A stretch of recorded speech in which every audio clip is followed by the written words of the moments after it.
প্রিয় বন্ধুরা, তোমাদের সকলকে স্বাগত জানাই অপূর্ব মান্না হোম টিউটর ইউটিউব চ্যানেলে। আজ আমি তোমাদের সঙ্গে তোমরা যারা এবছর 2024-25-এর উচ্চ মাধ্যমিক পরীক্ষার্থী, তোমাদের এই বিটিএ টেস্ট পেপার থেকে বায়োলজিক্যাল সায়েন্স বা জীববিদ্যা এই এসসি 191 পেজের এমসিকিউ এসিকিউ প্রশ্ন উত্তরের ক্লাস নিয়ে এলাম। দেখে নাও, ABTA higher secondary test paper 24-25 লেখা রয়েছে এসসি 191। দেখে নাও, এখানে আমি প্রশ্ন এবং তার উত্তরগুলো সলভ করে দিচ্ছি। প্রথম প্রশ্ন, প্রসব নিয়ন্ত্রণকারী হরমোনটি হলো, উত্তরটা হবে অক্সিটোসিন, অপশান সি করবে। দ্বিতীয় প্রশ্ন, ডিম্বকের ভ্রূণ পোষক অর্থাৎ নিউক্লিয়াস সেল হলো, উত্তর হবে বি, ডিপ্লয়েড। 3 দাগের প্রশ্ন, শুক্রাণুর উপরিস্থলে অবস্থিত রাসায়নিক পদার্থটি হলো অ্যান্টিফার্টিলাইজিন, অপশান বি করবে। 4 দাগের প্রশ্ন, যখন একাধিক ফিনোটাইপ বৈশিষ্ট্য একটিমাত্র জিন দ্বারা নিয়ন্ত্রিত হয় তখন তাকে বলা হয় পিলিওট্রপি, অপশান সি করবে। 5 দাগের প্রশ্ন, যে অ্যামাইনো অ্যাসিড প্রোটিন সংশ্লেষের সূচনা করে সেটি হলো মিথিওনিন।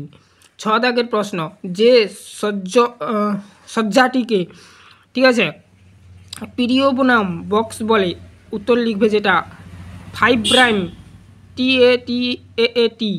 3 প্রাইম। তারপরে দেখো অপশান এ করবে।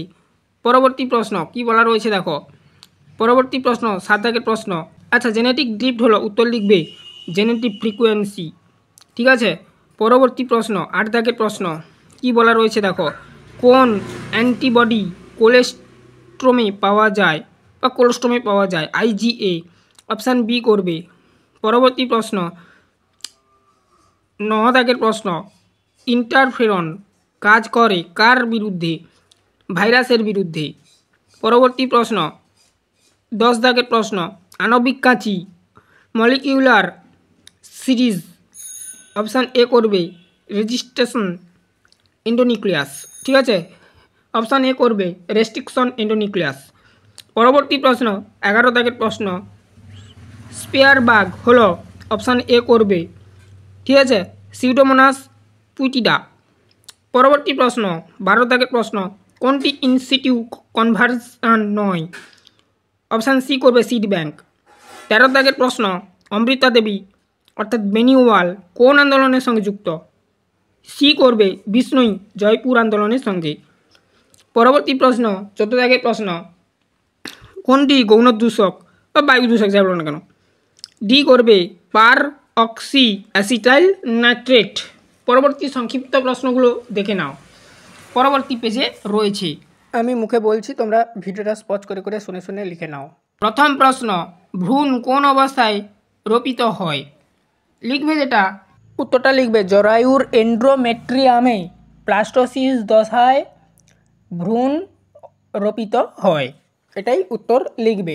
ভিডিওটা স্পষ্ট করে লিখে নাও, ঠিক আছে, এটাই লিখবে। পরবর্তী 2 দাগের প্রশ্ন দেখো কি বলা রয়েছে এখানে, IVFET কি, অর্থাৎ এখানে তোমাদের ফুল ফর্ম লিখতে হবে। কি লিখবে দেখো, শুনে শুনে লিখে নাও।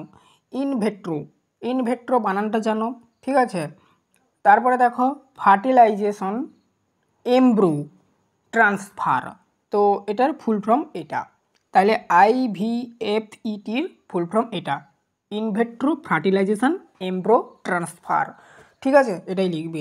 তারপরের প্রশ্ন দেখো, ডিএনএ রেপ্লিকেশানে গুকাচাকি খণ্ড কোন অভিমুখে সংশ্লেষিত হয়, এটার উত্তরটা লিখবে 5 প্রাইম টু 3 প্রাইম, ঠিক আছে, 5 প্রাইম টু 3 প্রাইম, এটা উত্তর লিখবে।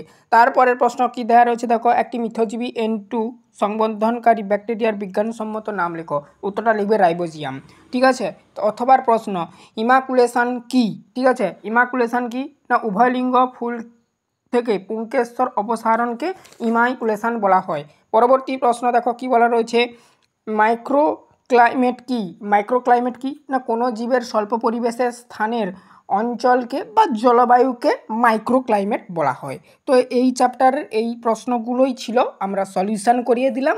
চ্যানেলে নতুন থাকলে সাবস্ক্রাইব করবে, এই প্রশ্নগুলো ঘুরিয়ে ফিরিয়ে দিয়েছে, লেখা আকারে যদি দেখতে চাও এর আগের ক্লাসগুলো দেখতে হবে। আগের পেজগুলোতে আমি স্ক্রিনে লিখে তোমাদেরকে দেখিয়ে দিয়েছি উত্তরগুলো, এখানে আমি জাস্ট মুখে উত্তরগুলো বলে দিয়েছি, তার জন্য বলছি, এটা তোমাদের সুবিধা হবে, অনেকের স্পেলিং ভুল করো, তো তোমরা আগের ক্লাসগুলো চাইলে দেখতে পারো, ঠিক আছে। আজ এ অবধি, সবাই ভালো থেকো। চ্যানেলে নতুন থাকলে সাবস্ক্রাইব করে নিও। পরবর্তী পেজের সলিউশন এভাবেই করানো রয়েছে, তারও ক্লাসটা আসবে, তবে আগে পরবর্তী পেজে আমরা লিখে দেখিয়ে দেবো, ঠিক আছে।